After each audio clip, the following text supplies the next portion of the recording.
ॐ सोमनाथाय नमः। ॐ मल्लिकार्जुनाय नमः। ॐ महाकालेश्वराय नमः। ॐ ओंकारेश्वराय नमः। ॐ वैद्यनाथाय नमः।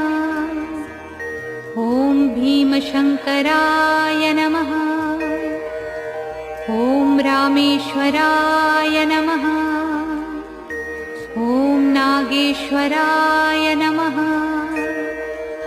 ॐ विश्वेश्वराय नमः। ॐ त्र्यंबकेश्वराय नमः।